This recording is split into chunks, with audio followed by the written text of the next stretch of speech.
കഴിഞ്ഞ ദിവസമാണ് ഞാൻ നൊസ്ഫെറാറ്റോ സിനിമ കാണാൻ വേണ്ടി പോകുന്നത്. നൊസ്ഫെറാറ്റോ എന്ന് പറയുമ്പോൾ റോബർട്ട് ഇഗേഴ്സ് ഡയറക്റ്റ് ചെയ്ത സിനിമയാണ്. ലൈറ്റ് ഹൗസിൻ്റെ ഡയറക്ടറാണ്.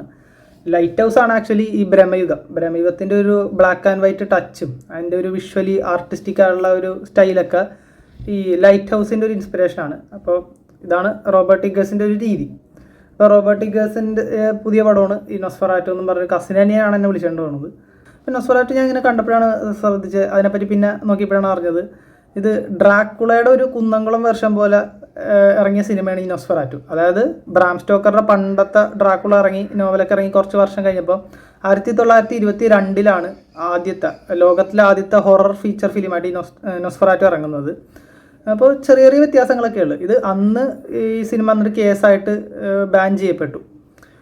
എന്നാലും ഈ സിനിമ ലോക സിനിമാ ചരിത്രത്തിലെ തന്നെ ഒരു ബെഞ്ച് മാർക്കായിട്ടുള്ളൊരു സിനിമയാണ്. നൊസ്ഫെറാറ്റോയും ഡ്രാക്കുളയും തമ്മിലുള്ള വ്യത്യാസമൊക്കെ ആണെങ്കിലും നല്ല രസമാണ്. ഡ്രാക്കുള ഒരു വവ്വാലിനോട് സാദൃശ്യമുള്ള ഒരു വാമ്പയർ ആണെങ്കിൽ ഈ നൊസ്ഫെറാറ്റോ എലിനോട് സാദൃശ്യമുള്ളൊരു വാമ്പയറാണ്. പിന്നെ കൗണ്ട് ഒർലോക്ക് എന്നാണ് ഇദ്ദേഹത്തിൻ്റെ പേര്. ഡ്രാക്കുളക്ക് രാവിലെ പകൽ സമയത്ത് വെയിൽ കൊണ്ടാൽ പവർ കുറയും. അതുകൊണ്ട് രാത്രിയൊക്കെ ചോര കുടിച്ചിട്ട് രാത്രി എവിടെയെങ്കിലും പോയി കിടന്നുറങ്ങും. അതായത് ശവപ്പെട്ടിയുടെ അകത്ത് പോയി വിശ്രമിക്കും. ഇങ്ങനെയാണെങ്കിൽ നൊസ്ഫെറാറ്റോന് വെയിൽ കൊള്ളാൻ പാടില്ല. നൊസ്ഫെറാറ്റോ വെയിൽ കൊണ്ടാൽ നശിച്ചു പോകും. ഇതൊക്കെയാണ് വ്യത്യാസങ്ങൾ. ബാക്കിയൊക്കെ പക്ക ഡ്രാക്കുളയുടെ കോപ്പിയാണ്. എങ്കിലും ഞാൻ സിനിമ വളരെ എൻജോയ് ചെയ്താണ് കണ്ടത്. പിന്നെ ഇദ്ദേഹത്തിൻ്റെ ഒരു സ്റ്റൈലും ഡയറക്ഷൻ്റെ ആ ഒരു സ്റ്റൈലൊക്കെ ഭയങ്കര അടിപൊളിയാണ്. നമ്മൾ ആ ഒരു വേൾഡിലേക്ക് കൊണ്ടുപോകുന്നതൊക്കെ എനിക്ക് ഭയങ്കര ഇഷ്ടമായി. അതായത് കാർപ്പാത്തിയൻ മലനിരകളും ട്രാൻസിൽവേനിയ കൊട്ടാരവും പിന്നെ എല്ലാം ആ ഡ്രാക്കുളയുടെ കഥ പിന്നെ ഹൊറർ എലമെൻറ്റ്സ് ഒക്കെ സൂപ്പറായിരുന്നു. അങ്ങനെ മൊത്തത്തിലൊരു 5-ൽ 3.5 സ്റ്റാർ കൊടുക്കാവുന്ന ഒരു വെരി ഗുഡ് മൂവി ആയിട്ടാണ് എനിക്ക് ഈ സിനിമ തോന്നിയത്. പിന്നെ ലൈറ്റ് ഹൗസിലുള്ള പോലെ കാസ്റ്റ് ആണെങ്കിലും വില്യം ഡാഫോയ് സിനിമയിലും ഉണ്ട്.